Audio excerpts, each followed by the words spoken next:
Bonjour à tous, nous sommes ravis de vous accueillir sur ce webinaire organisé par le pôle de Vincennes sur le thème du PMBOK Guide 7e édition. Cette présentation étant la première d'une série de présentations que le PMI France souhaite offrir à ses adhérents.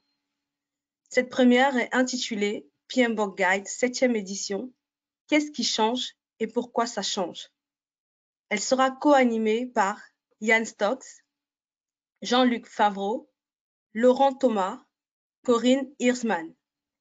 Ce webinaire sera enregistré dans son intégralité, incluant vos questions et les réponses aux questions posées. Pour ce webinaire, nous avons 1787 inscrits et actuellement 350 participants connectés. Exceptionnellement, ce webinaire est prévu pour une durée d'1h30. Nous souhaitons, avant de démarrer et passer la parole à nos 4 conférenciers, remercier très chaleureusement l'équipe de Luc-André Roche, qui est aux manettes techniques de ce webinaire réalisé avec l'outil GoToWebinar. Tous nos participants ont le micro coupé. Pour poser vos questions, merci d'utiliser la section questions à gauche de votre écran. Nous aurons une session de questions-réponses à l'issue de la présentation. Maintenant, je souhaite introduire nos 4 conférenciers. Encore un grand merci à vous 4 de nous offrir ce webinaire. C'est à vous.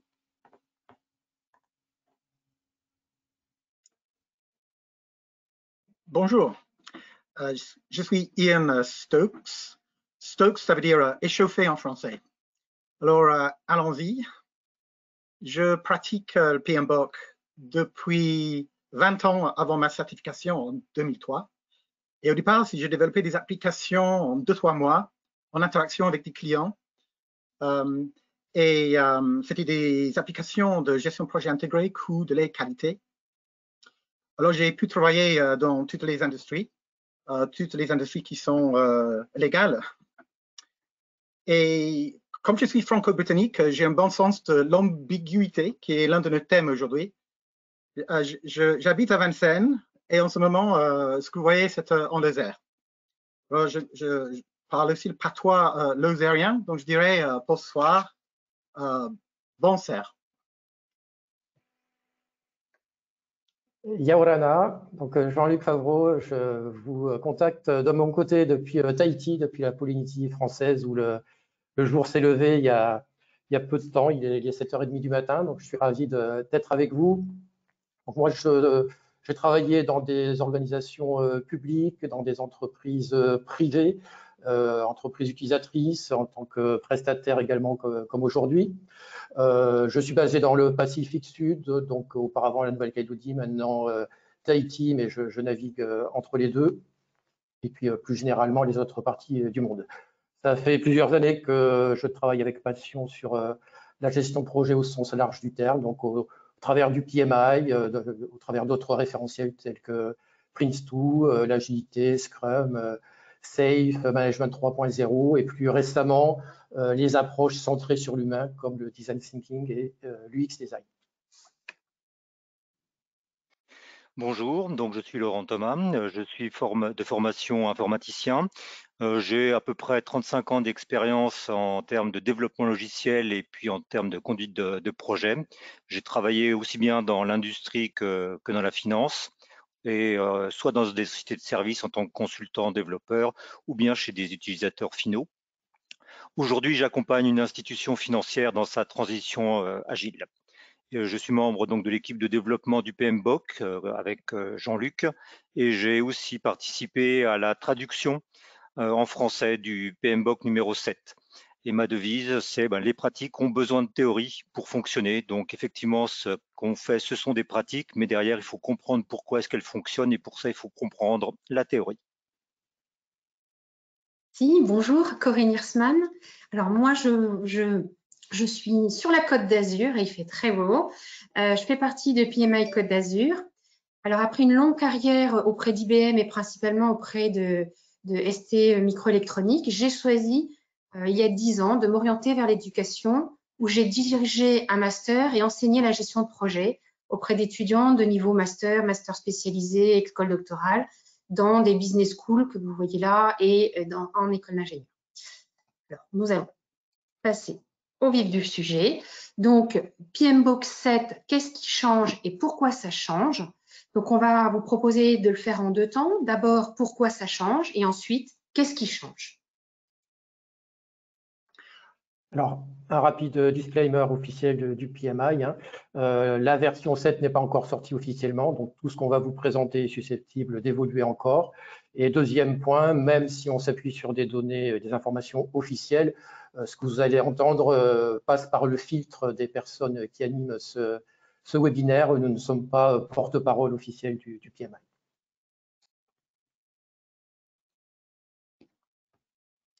Le point suivant, c'est pourquoi changer? Alors, pourquoi changer? Et il est bon de se référer au plan stratégique élaboré par le PMI en 2017. C'est un plan stratégique qui a une double grille de lecture. On peut le voir sous l'angle des organisations dans le monde en général, mais aussi sous l'angle du PMI en particulier. Alors, qu'est-ce que ça dit? 2 grandes parties. La première concerne l'environnement. On est dans un environnement où le changement est toujours plus rapide, un environnement où la concurrence est toujours plus exacerbée. Donc, entendez bien, encore une fois, également pour le PMI.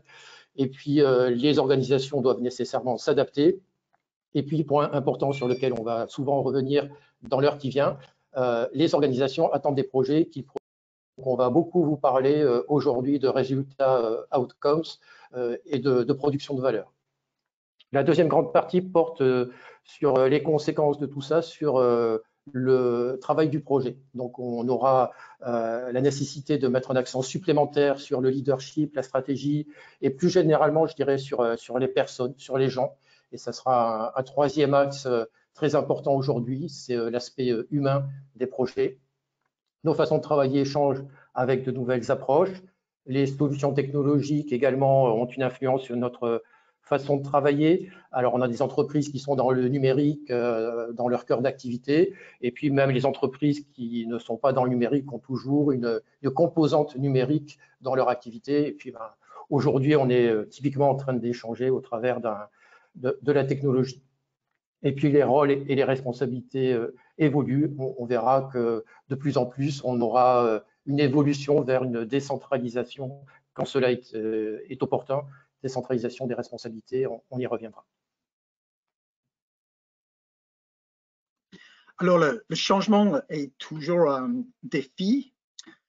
Avec l'accélération des cycles de création, les besoins de flexibilité, d'agilité, de capacité d'adaptation et de personnalisation se renforce. Notre petit poisson rouge est en train de vivre un défi de changement. Et les changements peuvent être agréables. Ainsi, les parties prenantes des projets s'intéressent tous à la valeur apportée tout au long du projet et dans l'exploitation. Là, vous voyez que le poisson rouge se retrouve dans un écosystème où il fait agréable à vivre et agréable à travailler. Alors, le VUCA, ça peut se dire VICA en français, j'aime bien dire vivre la VICA.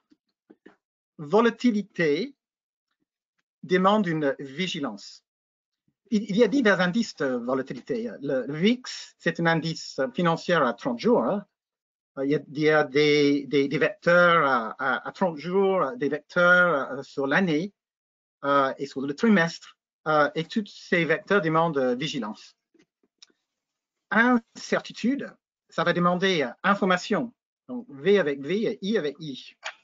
Information sur les inconnus et information sur des imprévus, donc inconnus que l'on va analyser avec des risques et imprévus que l'on va chercher auprès des personnes qui sont au courant. Complexité, la complexité demande connaissance des experts commerciaux, connaissance des experts techniques pour des projets très technologiques, communication et collaboration. Ambiguïté, on est rarement sûr de toutes ces hypothèses. Alors, l'ambiguïté accueille des appréciations diverses. la seule chose qui soit certaine dans un projet, c'est qu'il y aura des surprises. Et dans cette matrice à venir, voilà, vous voyez sur l'axe horizontal, complexité et volatilité, et sur l'axe Y, incertitude, ambiguïté, ou l'axe vertical. Alors, c'est une adaptation que j'ai réalisée pour bien expliquer, partager l'idée que nous pouvons avancer dans le projet de manière incrémentale. Donc, ça sera une consolidation des connaissances, ou nous pouvons avancer dans le projet par itération. Nous serons dans une logique pédagogique, ou bien une combinaison des deux, que l'on va appeler plutôt adaptative, agile. Alors, progressivement, nous rencontrons de plus en plus de projets qui sont incrémentaux ou itératifs ou adaptatifs, même s'il y aura probablement autant qui seront prédictifs. Une évolution, c'est que l'on va commencer des projets plus tôt. Tout le monde a des projets dans sa tête et nous allons continuer à suivre l'évolution du projet jusqu'à la réalisation de résultats.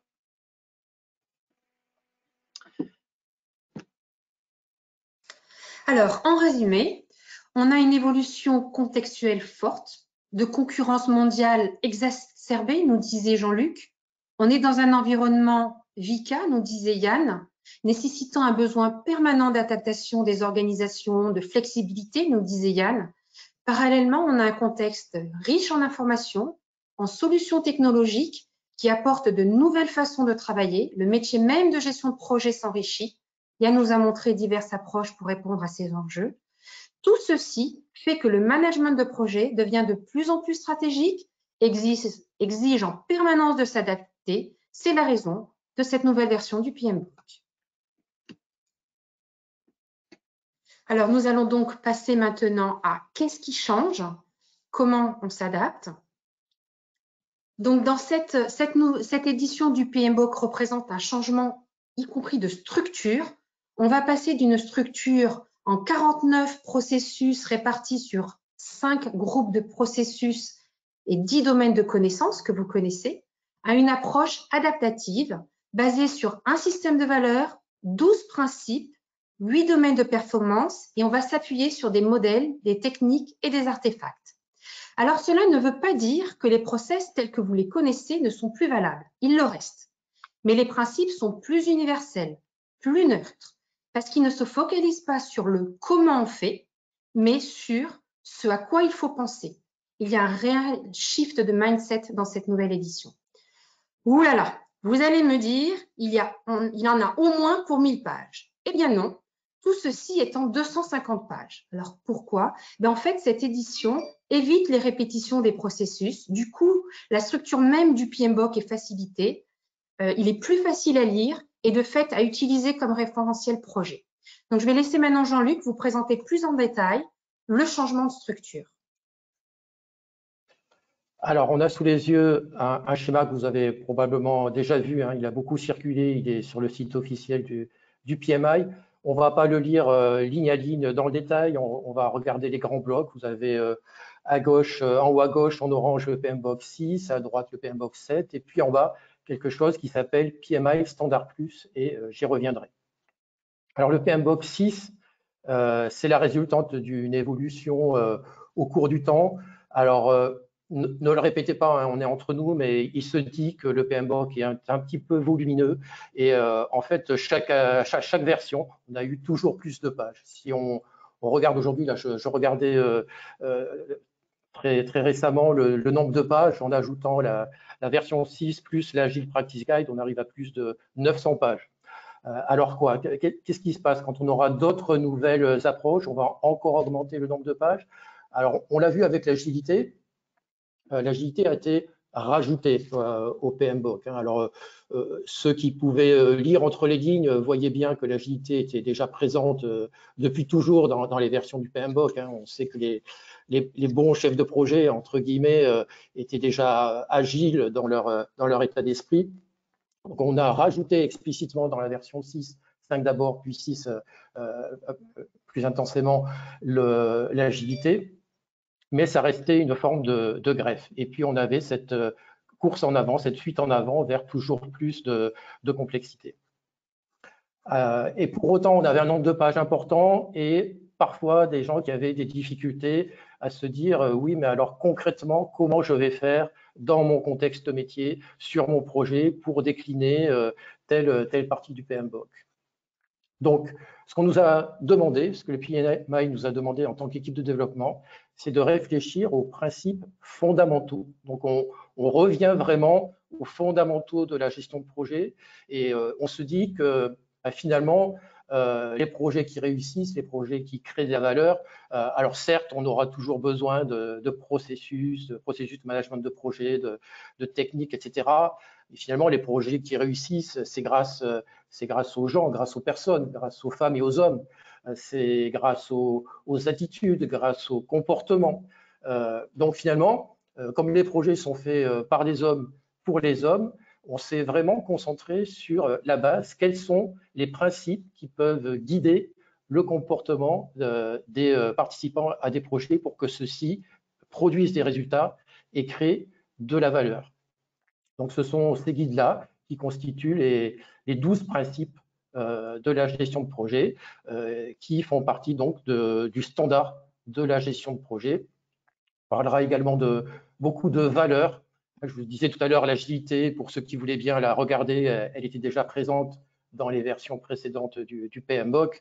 Donc, la création de valeur aussi, on a voulu sortir finalement des débats un peu stériles qu'on avait toutes ces dernières années, avec d'un côté la caricature qui était de dire, eh bien, quand on fait de l'agile, on crée de la valeur, et puis quand on fait de la gestion de projet, alors sous-entendu, un bloc monolithique, la gestion de projet, ça inclut le waterfall, alors que bien évidemment, ce sont deux choses différentes.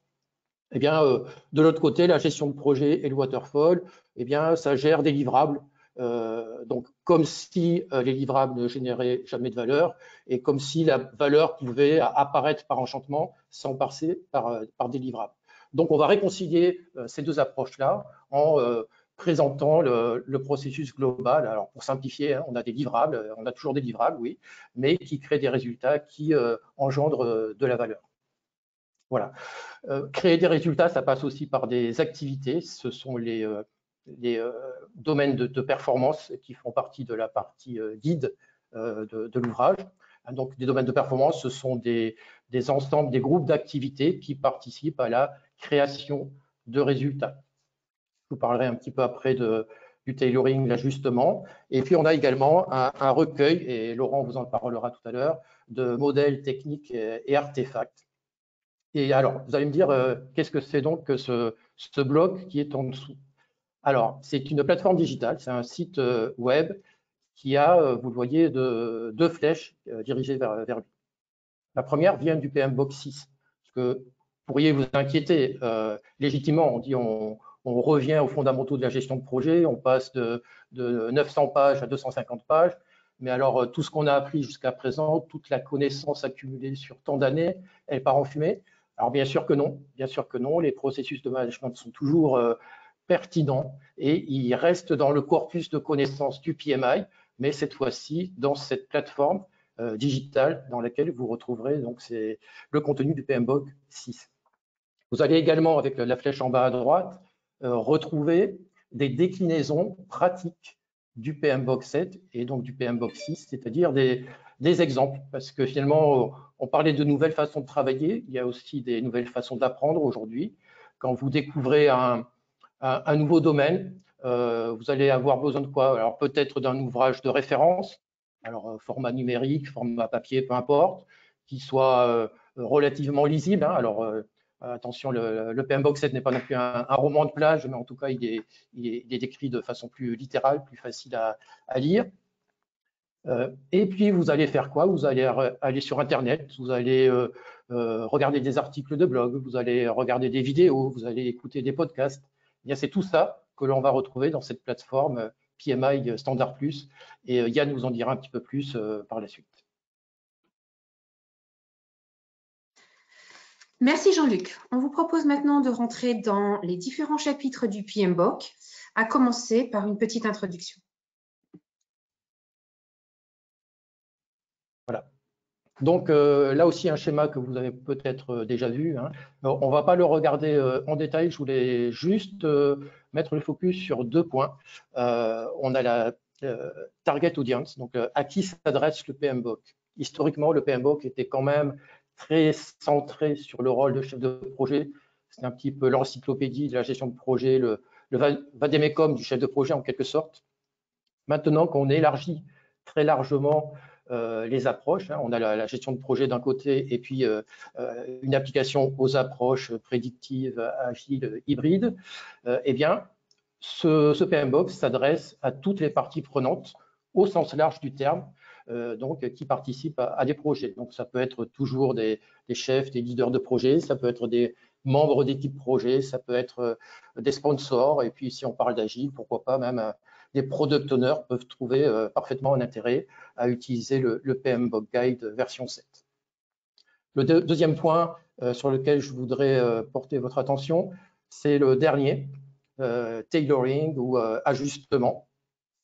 Et c'est aussi, je dirais, un point faible peut-être du PMBOK historiquement, puisque ça a été vu comme quelque chose de très volumineux. Donc, on retenait souvent, surtout le nombre de pages, en se disant bah, c'est vraiment très, très lourd. Si on doit mettre ça en place en totalité, ça va ralentir nos projets, etc. Et j'en avais pas forcément bien vu que systématiquement, on parle de personnalisation, de tailoring.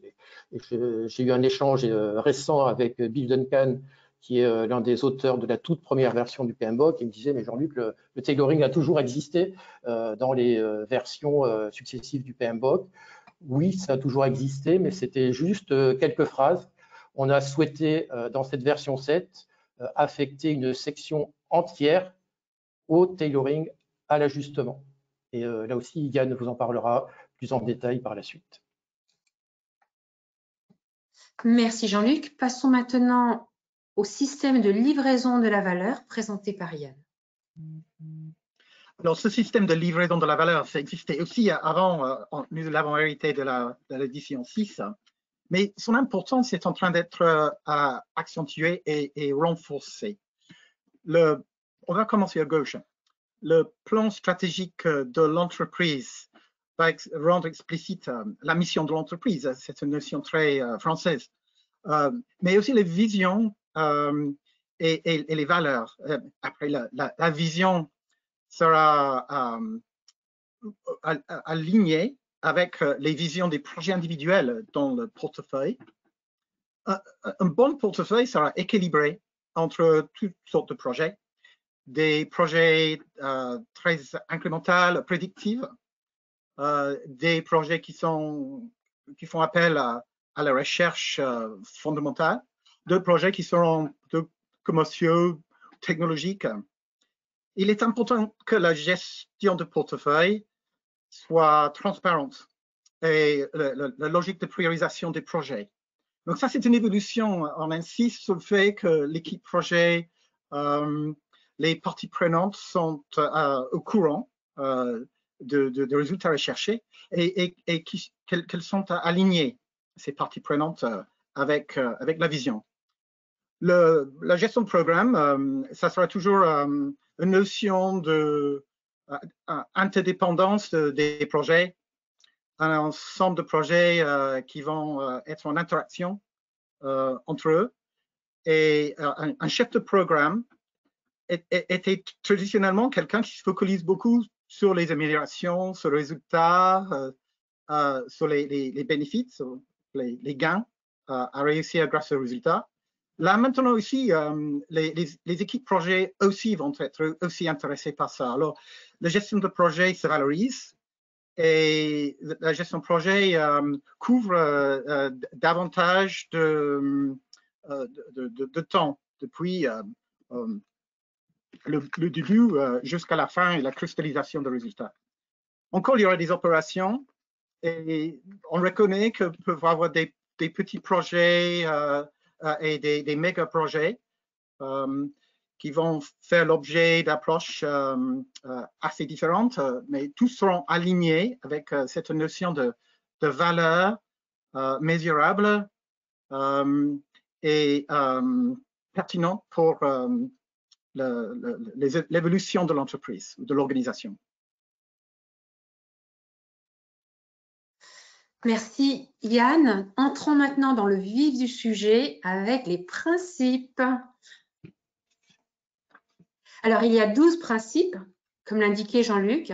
Ces principes ont pour objectif de guider notre comportement, de donner les paramètres sur lesquels agir afin d'atteindre cette valeur produite présentée par Yann précédemment.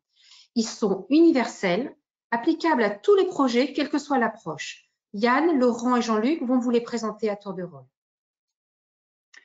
Alors, gestionnaire, c'est un ensemble d'actions qui consiste à être en bienveillance sur les personnes, sur les ressources humaines et aussi sur les biens de l'entreprise qui sont mis en jeu. Ça concerne aussi le soutien durable, l'écosystème et l'entretien des outils. L'équipe et tous ces principes vont bien ensemble en fait. On va s'assurer qu'on avance dans les délais, que l'on avance par rapport aux contraintes du projet comme d'habitude, mais aussi que l'on s'adapte au contexte, que ce soit pluridisciplinarité ou interculturel, à distance, dans le même lieu de travail, et qu'on a une organisation adaptée à l'enjeu. Et surtout axée sur la collaboration que l'on va développer ensemble. Parties prenantes.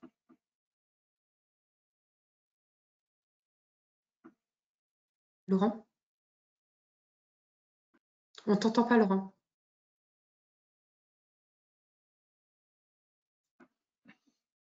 Alors, je peux prendre le mot. Les parties prenantes seront engagées et impliquées de manière efficace. Les parties prenantes de toute provenance qui évoluent autour du projet seront engagées par l'artefact de chartes et encore d'analyse de risques et de gains et des améliorations. Et nous serons très conscients de tous les besoins et les résultats qui sont attendus par ces parties prenantes.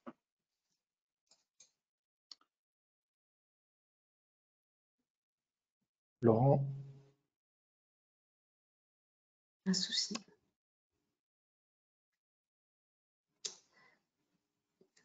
C'est bon, ça y est, merci. Excusez-moi, mais mon micro avait été coupé par un organisateur, donc je vais trouver quel est l'organisateur qui a osé couper mon micro et ma vengeance sera terrible. On peut parler encore de parties prenantes si tu veux. Jean-Luc? Voilà, exactement. Donc oui, alors les principes, effectivement, comme l'a dit Corinne et l'a rappelé également Jean-Luc, c'est quelque chose qui doit être universel, mais aussi relativement abstrait et surtout falsifiable. Donc universel, comme l'a rappelé Corinne, effectivement, ça permet de dire que le principe s'applique quel que soit le contexte. Il doit aussi être suffisamment abstrait pour être une règle générale et non pas une pratique spécifique. Et puis, c'est aussi quelque chose qui doit être falsifiable dans le sens où ça n'est pas une évidence ou une tautologie. Donc, par exemple, lorsqu'on a un principe qui dit faire un projet avec des personnes motivées, ce n'est pas un principe. Bien évidemment, on ne peut pas être contre cette phrase. Il faut faire des projets avec des personnes motivées. Ensuite, il faut bien voir que l'ensemble des principes se recouvrent. On a identifié effectivement 12 principes, mais ils ne sont pas indépendants les uns des autres. Et lorsqu'on va parler de parties prenantes, bien évidemment, ça veut dire aussi qu'il y a des liens avec l'environnement collaboratif. Ça a aussi des liens avec avoir des comportements de leader, ça a aussi des liens avec accepter l'adaptabilité et la résilience. Donc tous ces principes ne sont pas totalement indépendants, ils sont en fait interdépendants. D'autre part, les principes peuvent, mais ils ne sont pas nécessairement le reflet de valeurs morales. les aspects donc plus déontologiques sont dans le code du PMI qui continue bien évidemment à exister. Donc si on passe effectivement maintenant au principe qui s'appelle impliquer les parties prenantes si vous souhaitez. On peut dire aussi quelques mots en plus par rapport à ce qu'avait précisé Yann. Bien sûr, on connaît déjà la notion de partie prenante dans le PMI. Ici, on va rajouter la notion de création de valeur, c'est-à-dire que ce que l'on va dire dans ce principe, c'est vraiment que les parties prenantes doivent être impliquées de manière proactive afin de favoriser cette création de valeur. Il s'agira toujours d'établir, de maintenir des relations solides, notamment par le biais de communication. Vous voyez aussi qu'apparaît vraiment dans la description des principes à nouveau, et comme l'avait souligné Jean-Luc, l'aspect humain par rapport à des aspects peut-être plus techniques, comme on pouvait l'avoir dans la version à 600, 700 ou 800 pages des PMI, des PMBOK précédents.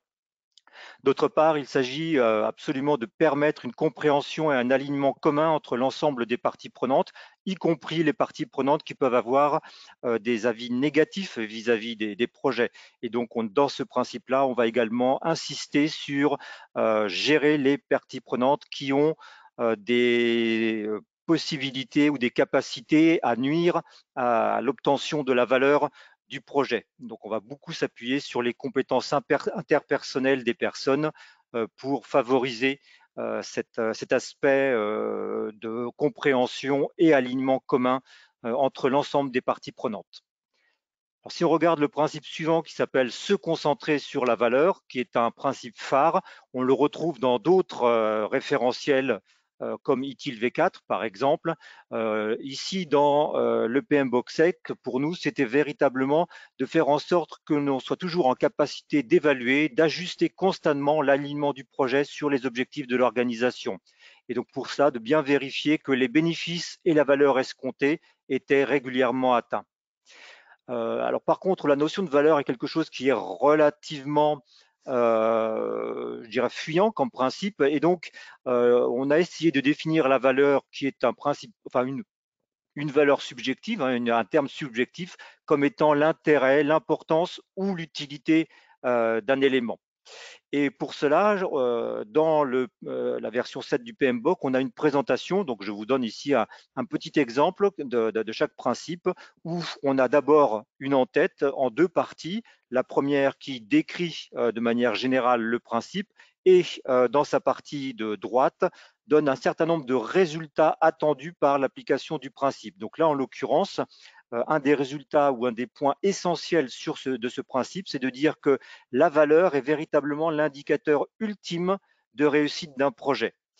Ce n'est pas le livrable, effectivement, c'est bien la valeur que le livrable va permettre de générer. D'autre part, cette valeur, elle est créée tout au long du projet. Et donc, on ne va pas chercher à attendre la fin du projet pour dire j'ai ma valeur ou je ne l'ai pas. On va chercher au contraire à vérifier que constamment, les actions que l'on a entreprises correspondant au principe permettent de générer la valeur de manière continue. Donc ça aussi, c'est un aspect qui est plus proche des approches itératives ou en tout cas avec un cycle de type PDSA. Sur la planche suivante, nous avons une description du principe suivant. Voilà, la pensée systémique. Donc la pensée systémique, c'est relativement simple, c'est considérer le projet comme un système qui interagit avec d'autres systèmes et qui est lui-même composé de sous-systèmes. Donc un projet en tant que système va interagir avec d'autres projets qui peuvent être d'autres projets du programme, du portefeuille, de l'organisation. D'autres systèmes peuvent être en interaction avec le projet, ça peut être l'organisation, ça peut être des organisations externes. Et puis les sous-systèmes du projet, typiquement, ça peut être des composants. Et ce qui va se passer sur un composant va potentiellement avoir des conséquences sur un autre composant qui est lui-même un sous-système, et donc sur le système plus global qui est le projet. Donc, ce principe-là porte sur le fait de reconnaître, évaluer et répondre aux interactions des systèmes. Le principe suivant porte sur le leadership. Alors, je vais citer une grande référence philosophique qui est le film Ratatouille de Walt Disney, où on nous explique anyone can cook, donc tout le monde peut cuisiner, tout le monde peut être un chef cuisinier. Et ben, c'est exactement pareil pour le leadership. Finalement, on est dans des environnements qui sont toujours plus complexes et essayer de rapporter tout le leadership, toute la direction de projet sur une personne devient de plus en plus complexe. Alors ça reste toujours possible dans certains contextes, mais on va s'autoriser à avoir des modèles plus déconcentrés, décentralisés. Et pour sortir également du débat qu'on a quand on parle de différentes approches avec des étiquettes sur des rôles, chef de projet, product owner, scrum master, etc. En fait, on a repris les fondamentaux et on a dit finalement, sur un projet, il y a des fonctions à assurer. Donc, on a décomposé les activités de gestion de projet, les responsabilités en fonctions, qui sont en quelque sorte des atomes, et que l'on va regrouper et affecter à certaines personnes physiques. Et finalement, peu importe le titre qu'elles porteront, ce qui compte, c'est que le travail soit fait. Alors, on aborde le principe même du tailoring, qui peut être une adaptation en fonction du contexte, des ajustements, ou carrément travailler sur mesure. Il se peut que le projet soit entrepreneurial, contractuel. On peut prendre la perspective de maîtrise d'ouvrage, de maître d'œuvre. Des projets peuvent être scientifiques, politiques. On peut préciser la solution visée. On peut déterminer l'architecture, des aspects de localisation et de globalisation. Et puis, il y a une orientation qu'on va vous présenter tout à l'heure qui conduit le tailoring. Et la qualité. Comme toujours, on rédige un plan de management de projet, on rédige un plan de management de la qualité où on peut spécifier en quoi correspond la qualité. Parfois, on va faire satisfaction du client. Parfois, on va faire enchanter le client dans l'esprit de service. Je sais que par le passé, ça faisait l'objet de contestations parfois tout au long du projet. C'est important que l'on soit précis sur les critères de qualité utilisés, les mesures, les tests, critères de réussite, et que l'on s'entend sur ces définitions avec les parties prenantes, les membres de l'équipe. Complexité. Oui, alors la complexité naît bien sûr des interactions entre tous les éléments du système, et un projet est un système où de nombreux éléments interagissent entre eux. Alors parmi les éléments qui interagissent entre eux, il y a bien sûr les personnes, et c'est une source réelle de complexité qui va émerger dans le projet. Donc là, ce principe, se frayer un chemin dans la complexité, c'est pour dire aux intervenants, à l'ensemble des personnes qui travaillent au sein d'un projet, qu'il faut garder le cap tout au long du cycle de vie de projet, et donc examiner constamment l'apparition éventuelle, l'émergence de cette complexité. Et bien évidemment, la complexité est assez difficile à réduire puisqu'il s'agit d'un problème de relations de cause à effet qui ne sont pas identifiables. Donc, ce que va devoir faire l'équipe, c'est tenter de réduire l'ampleur ou l'impact de cette complexité. La complexité peut survenir à tout moment durant le projet, et donc ce principe, comme l'ensemble des autres principes, s'applique continuellement au sein du projet. Il a aussi beaucoup de liens avec un des principes qui s'appelle pensée systémique. Ici, on est dans une vue holistique du système que l'on est en train de construire, le système et l'ensemble des personnes qui interviennent dans la construction de ce système. Donc, il s'agit bien de limiter les impacts qui découlent de l'émergence de la complexité, que cette complexité arrive depuis les comportements humains ou les comportements du système que l'on est en train de construire, l'ambiguïté et l'incertitude dont on a également parlé, dont Yann a parlé au début de cette présentation. Le principe suivant s'appelle optimiser les réponses aux risques. Et là, on est dans un principe qui se rapproche de manière très classique de la notion de risque que l'on a dans le PMBOK de manière habituelle. Donc, pour le PMBOK 7 comme pour les versions antérieures du PMBOK, les risques peuvent être aussi bien positifs, on les appellera des opportunités, ou bien négatifs, et ce seront des menaces. Et le chef de projet et l'ensemble des acteurs devront mesurer régulièrement l'appétence au risque des diverses parties prenantes, ainsi que le seuil de risque de l'organisation, afin de savoir comment gérer les risques. Donc, l'équipe projet s'efforcera d'identifier les risques connus et ou émergents, qu'ils soient internes ou externes au projet, et ce durant tout le cycle de vie.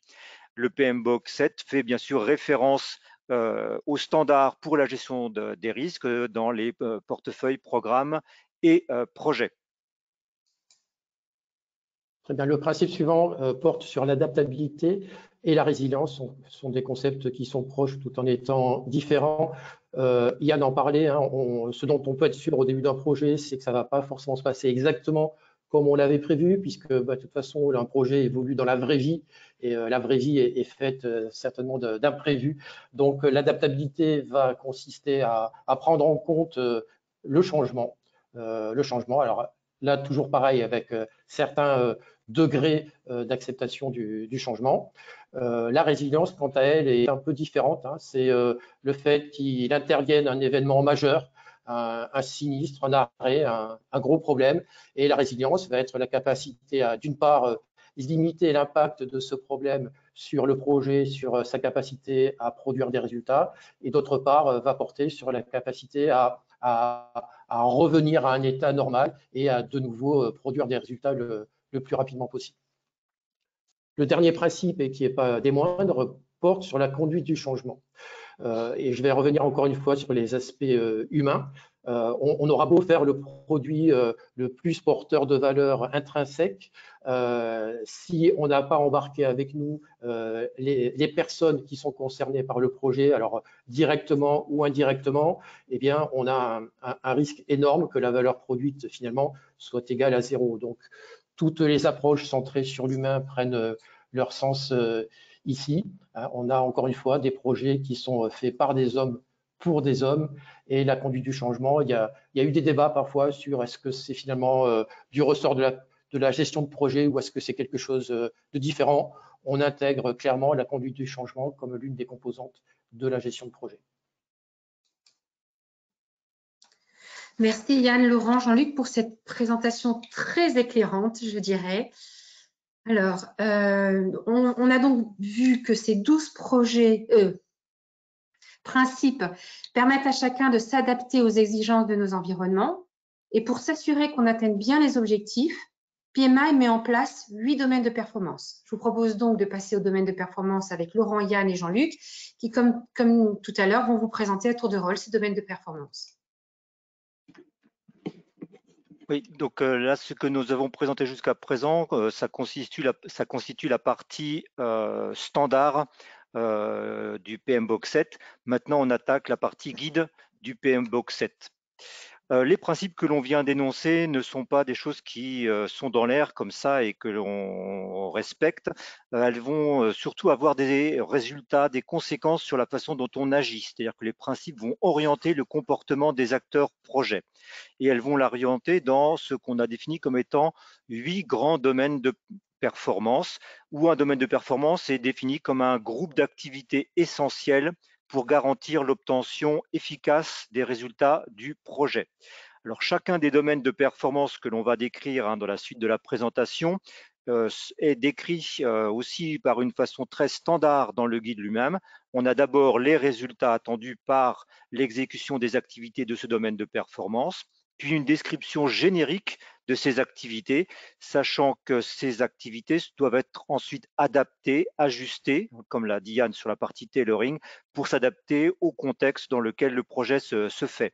Et à la fin de la description du domaine de performance, nous avons une liste de contrôles, petite liste de contrôles, où on reprend pour chacun des résultats attendus les moyens de vérifier qu'effectivement le domaine de performance a bien permis d'atteindre ce résultat attendu. Donc le premier domaine de performance que nous allons regarder s'appelle les parties prenantes, comme le principe. Donc si on regarde effectivement ce qu'il y a dans la description de ce domaine de performance, il s'agit de mettre en place toutes les tas de compétences interpersonnelles pour savoir gérer correctement les parties prenantes. Donc on a à nouveau une en-tête constituée de 2 parties, une première partie à gauche qui donne la définition du domaine de performance, et à droite, les résultats qui sont attendus. Donc là, en l'occurrence, pour le domaine de performance des parties prenantes, nous avons 3 résultats qui sont attendus. Une relation professionnelle, productive avec les parties prenantes tout au long du projet. Donc là, les parties prenantes, aussi bien celles qui sont positives vis-à-vis du projet que celles qui y sont réfractaires. L'approbation des objectifs du projet par les parties prenantes, deuxième résultat attendu. Et troisième résultat attendu, l'ensemble des parties prenantes doivent être solidaires et satisfaites. Et celles qui, évidemment, sont susceptibles de s'opposer au projet ou à ses livrables ont un impact limité sur les résultats du projet. Donc, on va mettre en place un certain nombre de pratiques pour réaliser ce domaine de performance, un certain nombre d'activités. Ces activités sont les activités classiques que vous retrouverez sur la plateforme PMI Standard Plus, par exemple, à savoir comment identifier les parties prenantes, comment les analyser, comment les hiérarchiser, comment les engager, comment maîtriser les communications avec les parties prenantes. Et à la fin de la description de chacun des domaines de performance, pour chacun des résultats attendus, on a une petite description d'un moyen de contrôler l'atteinte ou non de ces résultats. Donc, par exemple, pour l'approbation des objectifs du projet par les parties prenantes, on va regarder l'évolution au cours du temps du périmètre du projet. Est-ce qu'il y a eu beaucoup de changements? Est-ce qu'il y a eu beaucoup de modifications? Et si oui, pourquoi est-ce qu'il y a eu ces modifications? Ça peut être tout à fait naturel ou bien ça peut ne pas l'être, mais c'est un moyen relativement simple et de haut niveau de contrôler que chacun des résultats attendus par chacun des domaines de performance a bien été atteint par le projet. Alors, vous avez vu à quoi ressemble un domaine de performance. Nous n'allons pas descendre dans le détail pour tous ces autres domaines. Je vais expliquer en quoi ça consiste largement. Alors, équipe, atteindre un degré d'équilibre entre les participants. J'évoque des attributs des équipes qui réussissent. Suffisamment d'énergie, pas trop de stress, une appropriation de l'objectif de la part des participants, soutien mutuel, à pas oublier reconnaissance et récompense. Approche de développement. Approche de développement, donc je serai rapide sur ce domaine de performance parce que Yann en a parlé déjà, il va en reparler sur la partie tailoring, ajustement. Approche de développement, eh bien c'est ce qu'on peut appeler aussi, il y a plusieurs synonymes, le cycle de vie, le processus de fabrication, le processus de livraison.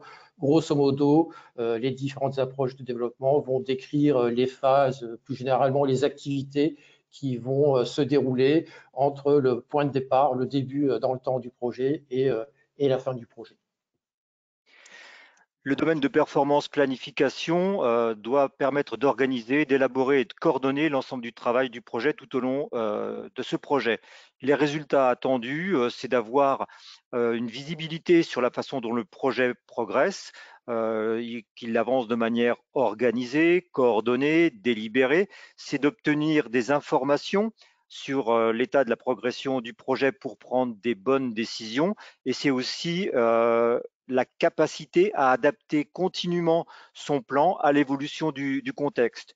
Donc, dans ce domaine de performance, on retrouvera bien sûr tout ce qui concerne les estimations, la différence entre l'exactitude et la précision.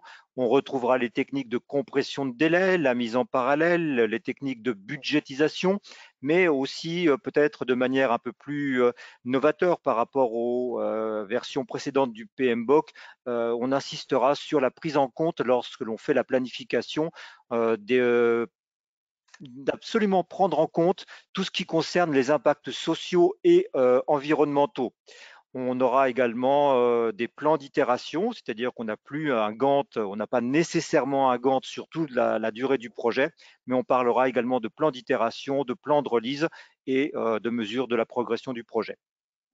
Bon, très bien. Après, dans les travaux projet, on va maîtriser tout ce que Laurent a évoqué en planification. Qu'on est à la fois efficace et efficient, effective. Les approches sont adaptées, la communication, l'engagement est suivi, qu'il y a une gestion efficace de ressources, d'approvisionnement, gestion de changement, coût, délai, qualité, technique.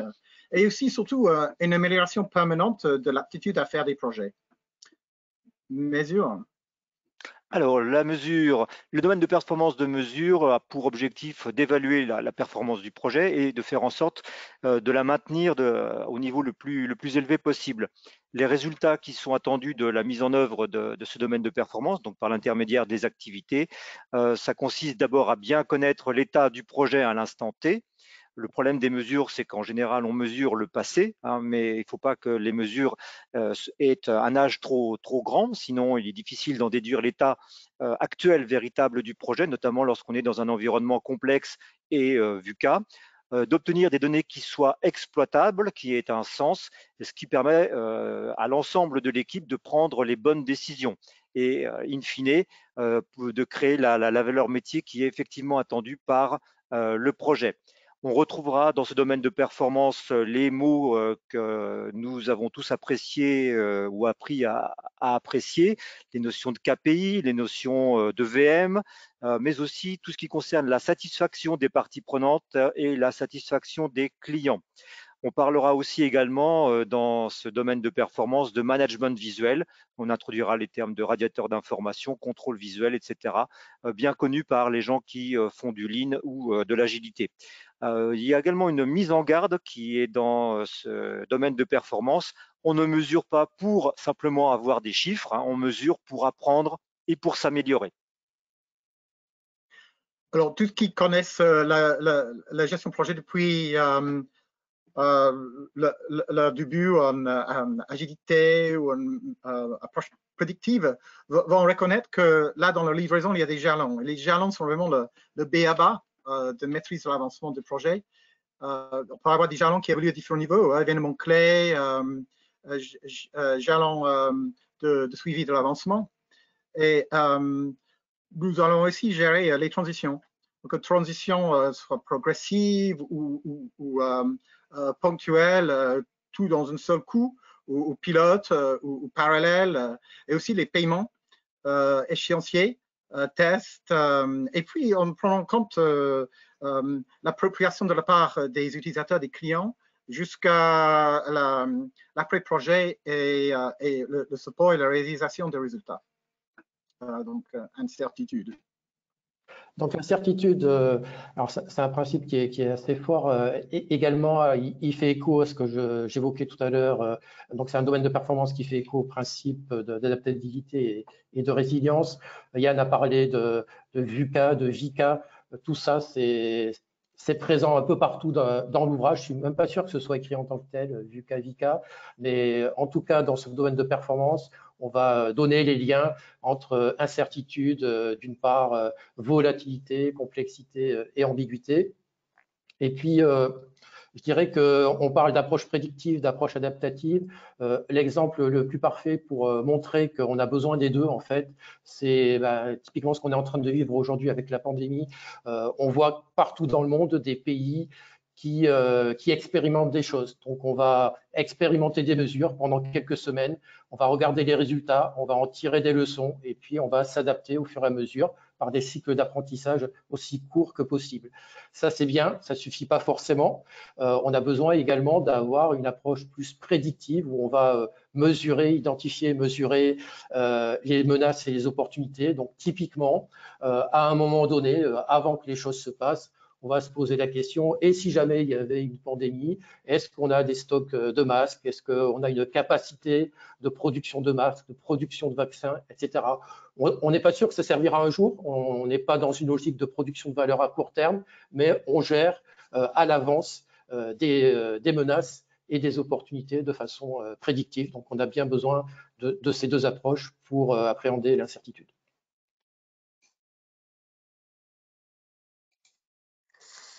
Merci Laurent, Yann, Jean-Luc. Alors, on vous a indiqué précédemment que tout ceci s'appliquait sur les différentes approches que vous allez choisir en fonction de votre environnement. C'est ce que Yann va vous présenter maintenant. Alors, pour l'adaptation d'une approche projet, on a toujours utilisé le plan de management. Alors maintenant, on est orienté on passe un moment de réflexion sur les degrés de prédictive, hybride, adaptative. On peut dire que l'on fera une partie agile tout le temps, peut-être une partie prédictive tout le temps, une partie agile, ça peut être priorisation, partie prédictive, ça peut être le fait de disposer d'un budget afin d'atteindre davantage d'autonomie. Et parfois, on fera presque tout adaptatif ou presque tout prédictif. Donc, ce chemin nous offre une orientation. Et par exemple, nous pouvons, pour un lanceur, préciser qu'on va faire avec des composants réutilisables comme SpaceX, ou bien pour réalisation de médicaments, quand on va pratiquer une synthèse des différents éléments avec beaucoup de simulation, de modélisation, ou bien pour un système robotique en intelligence artificielle, on va utiliser des laboratoires de fabrication et intégrer ça avec l'informatique. Donc, à chaque projet, sa façon d'être adaptée est rendue appropriée pour l'approche que l'équipe va adopter. Donc, l'équipe va décider sur les aspects livrables, équipe, culture, qualité, valeur, architecture, interface, transition, tout ce qui soit pertinent, avec une prise en compte des contraintes et des ressources organisationnelles, une personnalisation locale ou globale en fonction de spécificité et dans la culture de l'équipe et dans l'environnement destinataire. Et avec une prise en compte de besoins d'amélioration des projets dans le futur des projets au sein de l'entreprise.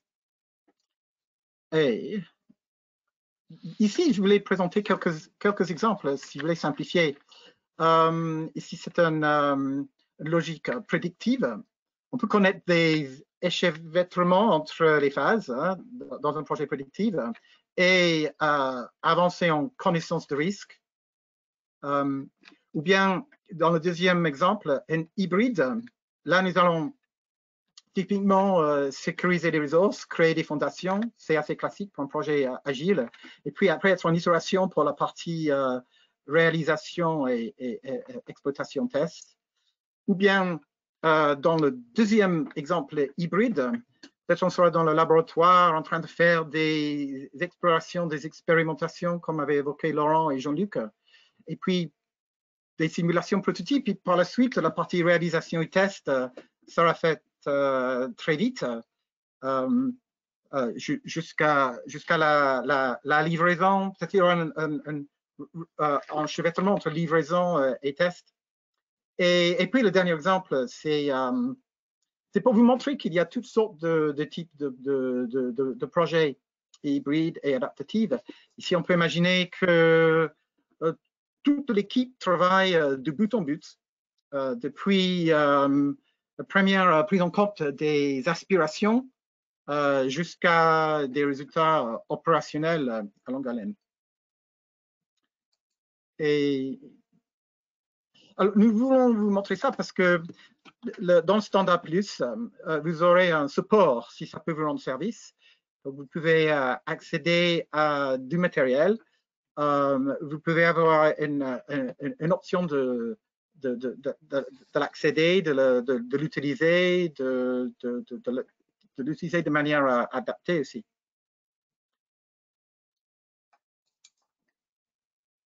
Merci Yann.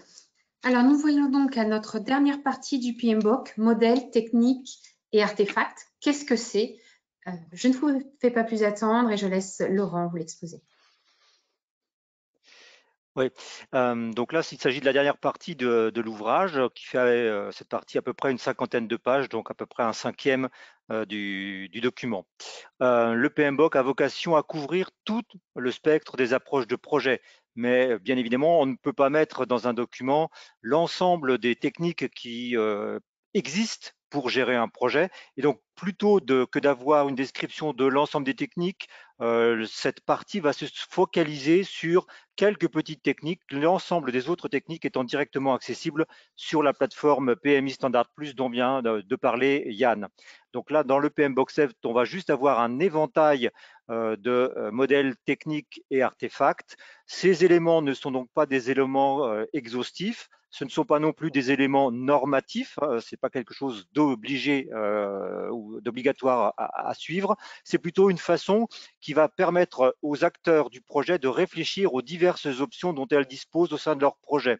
Et donc pour les gens qui ont quelques connaissances autour de discipline agile, vous allez retrouver cette philosophie derrière qui consiste à dire, arrivé à tel moment de mon projet, quelles sont mes options, j'ai des points de décision et qu'est-ce que je choisis pour continuer à faire mon projet.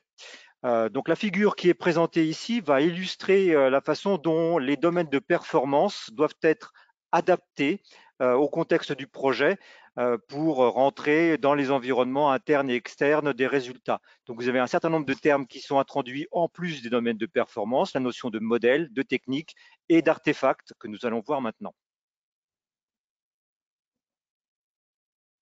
Donc un modèle, c'est une vision simplifiée à petite échelle de la réalité qui va se focaliser sur un point particulier. Tous les modèles sont faux, certains sont utiles. Une technique, c'est un moyen d'obtenir une donnée de sortie, un résultat, un livrable. On aurait pu parler également probablement de pratique. Et puis un artefact, c'est un livrable, un modèle, un document qui va être une donnée de sortie de l'application d'un domaine de performance. Alors, quels sont des exemples de modèles qui sont cités dans le PMBOK version 7? Donc, l'ensemble des modèles qui sont examinés sont ici listés sur cette planche. Je ne vais bien évidemment pas rentrer dans le détail. Sachez simplement que, comme vous pouvez le constater, les modèles qui ont trait au comportement ou aux compétences interpersonnelles sont très importantes dans ce document. Donc, on a par exemple des modèles qui sont liés aussi au leadership situationnel, c'est-à-dire comment le leadership doit s'adapter en fonction de la situation. Et en l'occurrence, deux modèles sont cités, le management situationnel et le modèle Oscar. Nous allons aussi avoir des descriptions de modèles de motivation que nous on connaît plutôt bien lorsqu'on a fait les versions antérieures du PMBOK, hein, donc le modèle des facteurs d'hygiène et de motivation de Herzberg. Vous trouverez également une description du modèle de Pink, autonomie, maîtrise et raison d'être. En ce qui concerne le changement, vous retrouverez où seront citées les 8 étapes de Kotter bien connues, mais aussi un guide qui a été publié par le PMI qui s'appelle Managing Change in Organizations. On va également parler de modèles de complexité et pour la première fois dans le PMBOK, on va parler de Kinevin, qui est un modèle très important pour savoir situer dans quel cadran de complexité se trouve notre projet. Est-ce qu'on est dans un cadre compliqué simplement ou dans un cadre complexe? Est-ce que notre projet navigue d'un cadran à l'autre et comment est-ce que je fais pour diminuer l'impact de la complexité de mon projet? Et puis un certain nombre de modèles de développement d'équipe projet. Donc on va entre autres parler de Tuckman, on va le retrouver, hein, norming, forming, patati, etc. Hein, comme on connaît tous bien.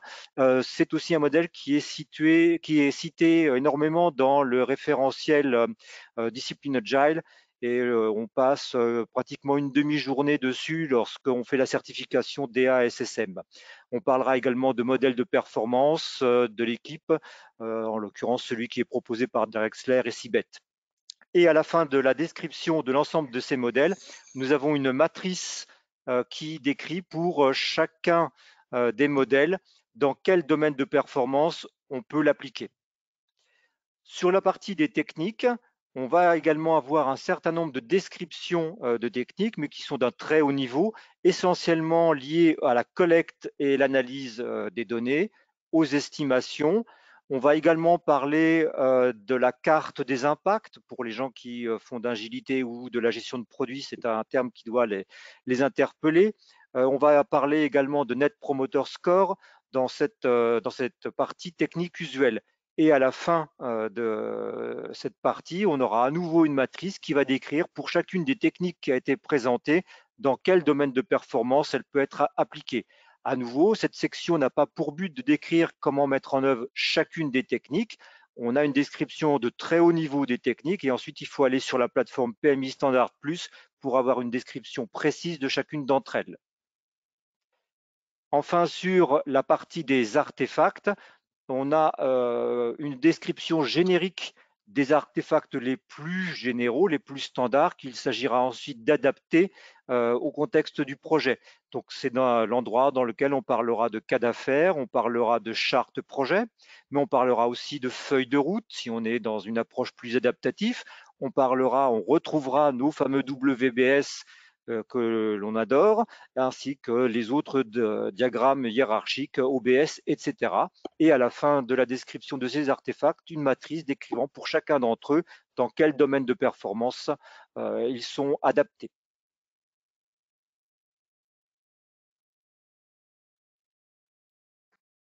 Merci Laurent. Donc en résumé, l'évolution majeure du PMBOK porte sur un shift d'une description de gestion basée sur des processus vers un système basé sur la production de valeur porté par des résultats conformes aux principes. Les principes sont là pour guider les comportements et les actions des parties prenantes vers des résultats qui vont apporter de la valeur.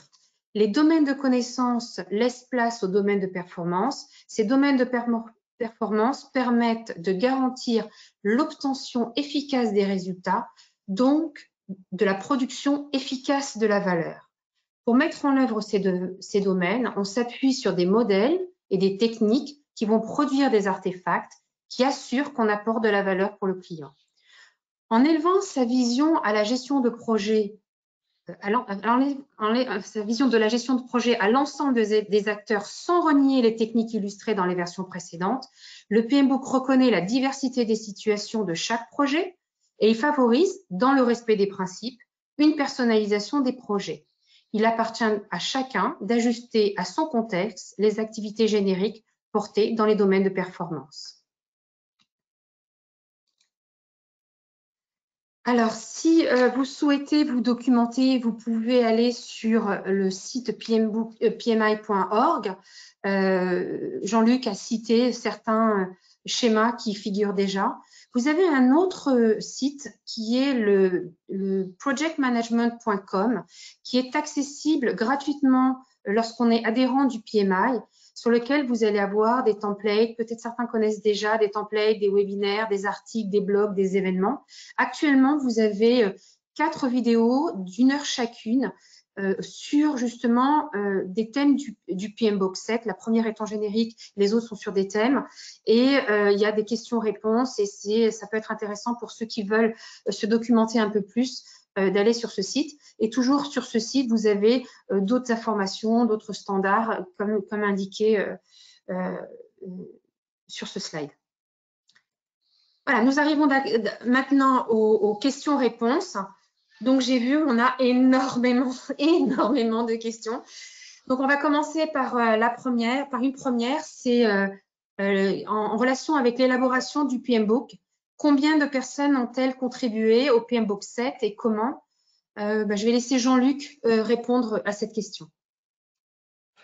Alors, pour commencer, la constitution des équipes a fait l'objet d'un appel à candidature mondial. Hein. Donc, il y avait plusieurs équipes qui ont travaillé au départ là-dessus. On était 12 personnes de l'équipe de développement avec 2 co-leaders. Et puis, on avait au total 70 personnes réparties entre 2 équipes, des review teams pour la relecture de ce que l'on réalisait. Pour vous donner quelques points de repère, l'équipe de développement a commencé à travailler grosso modo en août 2019 et pour aboutir à quelque chose qui était très avancé, voire presque terminé au moment de l'exposure draft qui s'est étalé entre mi-janvier et mi-février 2020. En parallèle à nos travaux, il y a eu des workshops qui ont été faits un peu dans le monde entier. Alors, par exemple, lors du congrès mondial du PMI fin 2019 à Philadelphie, il y a eu 2 ateliers qui ont sollicité des avis des praticiens sur ce que pourrait être le PMBOK 7. Ce que je voudrais dire, c'est que on s'est efforcé d'être aussi représentatif que possible des différents domaines d'activité dans notre équipe de développement. On avait aussi bien des gens spécialisés dans l'industrie pétrolière que dans le avec les équipes de revue, forcément, c'était encore plus large. On On ne pouvait pas faire du collaboratif, de l'élaboration collaborative avec 1 million de personnes certifiées dans le monde, bien évidemment. Donc, il fallait bien entamer, en tout cas, l'élaboration du document. L'exposure draft a fait l'objet de 5000 suggestions. Hein. Cet exposure draft était ouvert à toute personne dans le monde qui souhaitait donner un avis. Ce n'était même pas réservé aux membres du PMI. Chacune des 5000 suggestions a été examinée individuellement par au moins 3 personnes. Voilà. Donc, 12 personnes pour rédiger, 70 pour donner des avis, d'autres pour donner des suggestions également. On a terminé le plus gros de notre projet de développement fin mars, avril 2020 à peu près. Puis après, il s'est passé tout un processus sur lequel moi, je n'ai pas forcément toute la visibilité. Le passage selon l'homologation des standards américains ANSI et puis tous les chantiers de traduction en parallèle, puisque le PMBOK sortira en 10 ou 11 langues simultanément. Merci Jean-Luc. Alors, on a beaucoup de questions qui concernent Discipline Agile et le PMBOK. Je vais prendre celle de Laurent David. Pouvez-vous nous préciser comment les deux ouvrages, PMBOK et Discipline Agile avec Choose Your Wow, cohabitent? Comment se crée-t-il un lien entre les deux et comment cela évoluera-t-il? Qui c'est qui prend? Laurent? Allez. Oui. Alors tout d'abord, je ne parle pas au nom du PMI, hein, donc ce que je vais dire, c'est mon avis personnel. Voilà, donc il n'a pas de valeur officielle. Donc il est clair que quand DA a été acquis, puisqu'il s'agissait d'un framework qui préexistait à son achat. L'achat s'est fait également en août 2019 et comme le disait Jean-Luc, c'est le moment où on a commencé nos travaux. DA a été très orienté et est toujours très orienté développement logiciel, alors que le PMBOK s'adresse à tout type de projet, tout domaine d'activité, y compris sur les méga projets.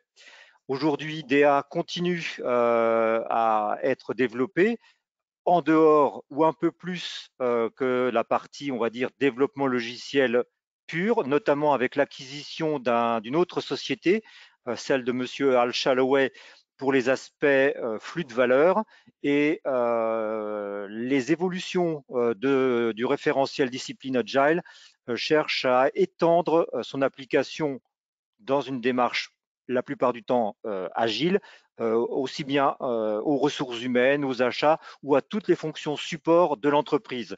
Donc la cible des deux ouvrages est un petit peu différente. PMBOK, c'est vraiment la gestion de projet, y compris les méga projets, mais hors IT, mais sans volonté de projectifier, on va dire, l'ensemble de l'entreprise, alors que DA cherche véritablement à réaliser une transformation agile de l'ensemble des services de l'entreprise. Donc, à mon sens, aujourd'hui, si vous êtes dans un projet, vous prenez les principes du PMBOK, vous les appliquez, vous les regardez, vous les comprenez, vous les réfutez éventuellement, pourquoi pas. Et si vous êtes dans un projet informatique, vous prenez ensuite ce qu'il y a dans le référentiel DA, les principes qu'il y a dans DA, et vous réalisez vos décisions dans DA en prenant en compte les principes de DA et les principes du PMBOK. Merci Laurent. On a aussi un certain nombre de questions concernant l'examen. Je vais prendre celle de Virgile Andréi. Ai-je intérêt à attendre la sortie du PMBOK 7 avant de préparer l'examen PMP? À partir de quelle date les examens seront sur l'édition 7? Jean-Luc, je te laisse répondre. Je crois que c'est plus toi. Alors, il y a une ambiguïté hein, qui a pu être entretenue malencontreusement, puisqu'il y a quelque temps, on disait il y a un nouvel examen du PMBOK qui sera actif au 1er janvier 2021, et puis on annonçait la sortie, nouvelle version de l'examen PMP, donc début 2021, et une nouvelle version du PMBOK également début 2021. Donc, vous pouvez penser qu'il y avait une coïncidence entre les deux événements, et en fait, non. Ce qu'il faut comprendre, c'est que ça existait déjà, mais c'est encore amplifié par le PMI. faut considérer que l'examen PMP s'appuie sur une multitude de sources, une multitude de références, dont fait partie le PMBOK. C'était vrai avant, ça le sera encore plus demain. Et pour vraiment enfoncer le clou, la refonte de l'examen était planifiée normalement pour le 1er juillet 2020. Donc, c'était bien avant la sortie du PMBOK 7. Donc, clairement, aujourd'hui, si vous passez l'examen PMP, il va s'appuyer sur la version 6 du PMBOK. Le PMI n'est pas forcément très précis pour cet aspect-là, mais ce qui est à peu près sûr, c'est que la sortie du PMBOK 7 ne va pas être suivie immédiatement d'une mise à jour de l'examen PMP. Il va probablement se passer quelques temps, quelques mois, et il y aura probablement un accompagnement sur cette transition. On va rester un peu sur les référentiels. On a une question de Jean-Pascal Louinec. Quel impact peut avoir cette nouvelle version sur le management de programme? Une mise à jour du PMBOK est-elle en cours pour s'adapter à ces évolutions? Est-ce que quelqu'un sait répondre? Ah, personne ne prend. Je dirais qu'on travaille vraiment dans des équipes très spécialisées, je dirais presque cloisonnées au PMI. Nous, on travaillait sur le PMBOK, il y avait une autre équipe qui travaillait sur l'examen PMP, une autre équipe qui travaillait sur la plateforme PMI Standard Plus. On a vu quelques démonstrations, mais on n'a pas participé au contenu. Donc, c'est difficile de donner des informations précises. Ce qui est sûr, c'est que la transformation du PMI de ces standards est en route. Donc, il y aura une mise à jour certainement dans quelques temps de ce référentiel-là aussi. Aussi, peut-être que si je peux rajouter quelque chose, je pense que l'évolution vers une définition des référentiels basés sur des principes est quelque chose qui sera de plus en plus à prendre en compte. Et donc, naturellement, PG, MP, PFMP auront aussi une évolution dans ce sens-là. Mais à nouveau, c'est mon opinion, c'est pas la voie officielle du PMI. Merci. Je vais reprendre une question en rapport avec l'agilité et après, on a des questions qui sont plus spécifiques. On a une question de Amar Bouamriren, j'espère que j'ai fait juste. SAFe a-t-il une influence sur cette nouvelle version du PMBOK V7, notamment sur les principes? Qui c'est qui prend? Je peux répondre. Ouais. Yann, je t'en prie. C'est mon point de vue, et puis Laurent va donner le sien. Ces principes ont fait l'objet d'une réflexion, et puis des points de vue des éditeurs aussi. Et nous n'avons pas mis en abstraction tout ce qui existe par ailleurs. Mais il n'y avait pas il y avait aucune volonté de réutiliser une démarche spécifique. Oui, tout à fait. Je pense qu'il faut bien voir que la plupart des participants du groupe de développement et des autres équipes avaient des compétences dans SAFe. On est certifié SPC5, etc. Donc même si on ne l'a pas explicitement voulu, nécessairement l'ensemble de nos expériences passées ont influé sur la définition du PMBOK 7. Mais en aucun cas, et comme l'a bien rappelé Yann, le PMBOK 7 ne cherche à être une méthode de développement. Donc, seule l'influence des autres référentiels a pu faire jour, mais sans qu'il y ait une volonté précise de chacun des intervenants dans l'écriture du document lui-même. Ça va dans le sens de la question de Yossi Gall. Bonjour Yossi. Cette nouvelle version semble plus abstraite que la précédente. Est-ce que cela ne comporte pas un risque d'éloigner ceux qui cherchent des consignes de comment manager un projet? Donc, c'est un peu ce que tu disais. On n'a pas les consignes. Alors, je dirais qu'il est accessible à plus de monde. Il est plus facile à lire. Hein, c'est pas non plus un roman de plage. Hein. Je dirais la multitude d'exemples pratiques et de conseils va se retrouver en grande partie dans la plateforme PMI Standard Plus. Donc en fait, on a un nouveau un nouvel écosystème dans lequel se situe le nouveau PMBOK. Et encore, il n'y a pas besoin de réinventer ce qui existe déjà. C'est plus flexible et évolutif. Si on peut référencer les approches intéressantes qui existent, et puis si on retrouve des liens sur Standard Plus, encore bien. Sinon, on aura une évolution de la banque de connaissances sur le site de PMI.org de toute façon, pour se lier avec d'autres références. Alors, une autre question. On a une question d'Estelle Hans. Avec cette nouvelle version, on abandonne donc le triptyque qualité-coût-délai? C'est la question. Qualité-coût, périmètre et ou coût, Délai. Délai, périmètre et qualité, risque et ressources. Il est toujours, la logique est toujours vivante. Très bien. Qu'est-ce que je vais prendre? Y a-t-il un diagramme de relation entre les domaines de performance, par exemple, entre planification et mesure? Non, il n'y a pas de diagramme précis qui dise voilà, il faut mesurer à tel instant, il faut planifier de mesurer à tel instant et ou mesurer le plan. Par contre, ce sont les principes qui doivent guider les décisions de l'équipe de savoir quand mesurer et comment planifier. Alors, on a une question aussi un peu pointue de Patrick Quintreau-Belleux. Et la sécurité, est-ce un critère que le PMI a intégré dans ses réflexions? N'est-ce pas un principe? C'est la question. Est-ce qu'il manque un Dans le sens principe? de bienveillance, oui. Dans le sens de gestion, oui.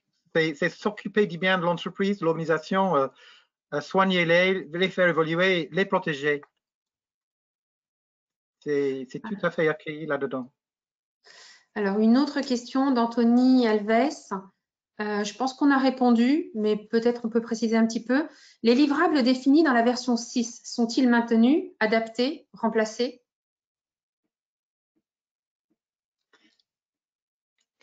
Les livrables de la version 6 continuent à exister et vous les retrouverez sur la plateforme PMI Standard Plus.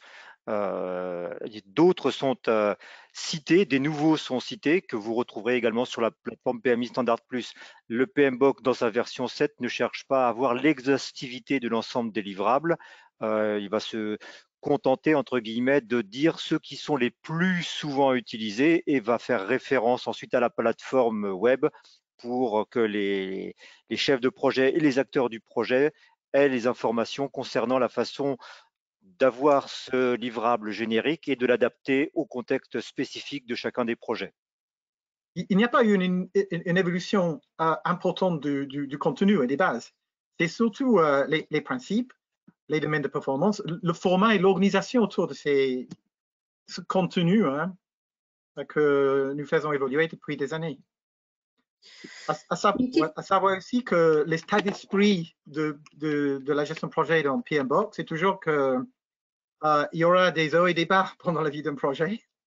Et puis, à la fin, on va aboutir sur des résultats qui apportent de la valeur. Merci. Une question d'Eli Moukabed. Est-ce qu'on va trouver dans le nouveau domaine mesure ce qui le rapproche de l'approche agile? J'ai entendu Laurent parler de performance élevée. On sait que l'agilité prêche pour une performance adaptée à la vitesse de l'équipe. Donc, je pense qu'elle est pour toi, cette question, Laurent. Je m'en souviendrai, Elie, de ta question. Je connais la personne, c'est pour ça que je me permets de dire ça. Alors oui, la mesure dans les projets agiles existe, que ce soit par l'intermédiaire des divers graphiques d'achèvement, d'avancement, etc. Mais dans le PMBOK, on cite ces deux techniques sans rentrer précisément dans les moments dans lesquels il faut appliquer ces mesures. On est à un niveau plus abstrait, effectivement, comme une des questions le faisait mention tout à l'heure, où on dit que les activités de mesure doivent donner un état réel à l'instant T du projet de manière à favoriser la prise de décision. que ce soit par l'intermédiaire d'un graphique d'achèvement pour être sûr qu'on va réussir à remplir son carnet de commandes ou à réaliser son itération telle que prévue initialement, c'est un des moyens de faire. Mais l'équipe a ensuite toute l'attitude pour adapter ou trouver une autre technique de mesure adaptée à son projet. Et ça ressemble aussi de manière assez étrange à ce qui se passe dans la description mesure de discipline Agile. Retrouve. Une question d'Aliou Sarr. Comment le PMI voit la réalisation des initiatives en mode produit que prône DevOps? Alors, c'est très intéressant. On a eu beaucoup de débats en interne sur l'approche produit, l'approche projet. Et en fait, si on regarde bien, on s'en est aperçu finalement a posteriori, les principes que l'on a énoncés pour la gestion de projet, en très grande partie sont applicables à la gestion de produits tout autant. Et vous trouverez également dans les annexes quelque chose qui concerne particulièrement l'approche produit. Alors, c'est évoqué quand même dans le corps du PMBOK et une annexe particulière que j'ai eu le plaisir de rédiger avec deux autres experts reconnus dans le domaine, pour lesquels j'ai beaucoup d'admiration. Mais c'est évoqué. Alors, on reste toujours, enfin, le PMI reste toujours le Project Management Institute, le P pour projet, mais on reste ouvert, bien évidemment, à l'approche produit, puisque c'est une réalité d'aujourd'hui. À savoir que l'on a vraiment priorisé l'évolution des versions et de la configuration même, parce qu'un projet agile est évolutif. Et on a un peu tendance à oublier ça. C'est-à-dire que connaître l'état actuel, comme avait dit Laurent ici, des différents composants du système et leur interactivité, parce que tous les modules peuvent évoluer à des vitesses différentes à l'occasion d'un projet agile. Et aussi la question tout à l'heure de rythmer le projet, trouver une bonne cadence, à savoir que faire une pause de temps en temps, parce que sinon les projets agiles sont très intenses. Merci. Une question de Sabrina Marou. Sur quelle base les 8 domaines de performance ont été choisis? Pourquoi pas un domaine livrable, par exemple? Qui c'est qui prend? Livrable plutôt que livraison. Livrable, il est écrit. Nous avons choisi le terme livraison plutôt que livrable. Je crois que Laurent peut expliquer ça. Non, je pense que la question concernait plutôt pourquoi ne pas avoir un domaine de performance intitulé livrable. Oui. C'est bien le sens de la question. Oui. Effectivement, le livrable est un élément de sortie du domaine de performance. Les activités ont pour résultat de créer ce livrable, mais le livrable lui-même n'est pas l'objet du projet lui-même. L'objet du projet, c'est de créer de la valeur et le livrable est le moyen pour obtenir cette valeur. Et donc, les domaines de performance vont permettre de créer le moyen de créer la valeur par l'intermédiaire du livrable. Ok, merci. Une question, la personne vient de partir, donc du coup, voilà. La version 7 permet-elle de mieux préparer l'après-projet, l'exploitation, vie de solutions support, vente produit? Question de Philippe Morin. Qui c'est qui prend? Dans le sens que la durée du projet, en quelque sorte, se prolonge depuis l'aperçu d'un besoin potentiel jusqu'à la réalisation de ce qu'on appelle en anglais benefits, donc amélioration, gain, etc.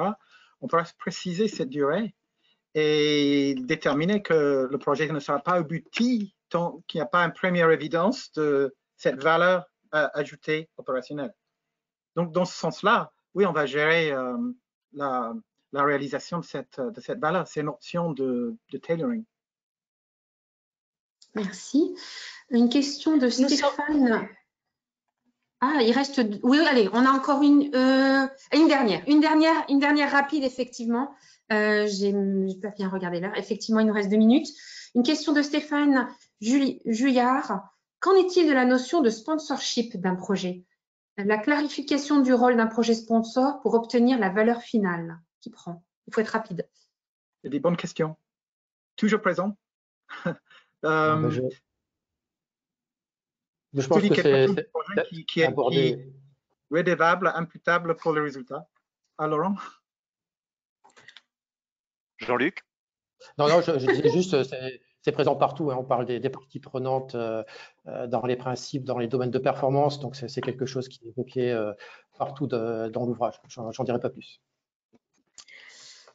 Merci à tous. Nous sommes arrivés à la fin de notre webinaire. Donc, un grand merci à nos 4 intervenants pour ce webinaire très intéressant et instructif. Un grand merci pour nos 920 participants avec 1800 inscrits. Et donc, maintenant,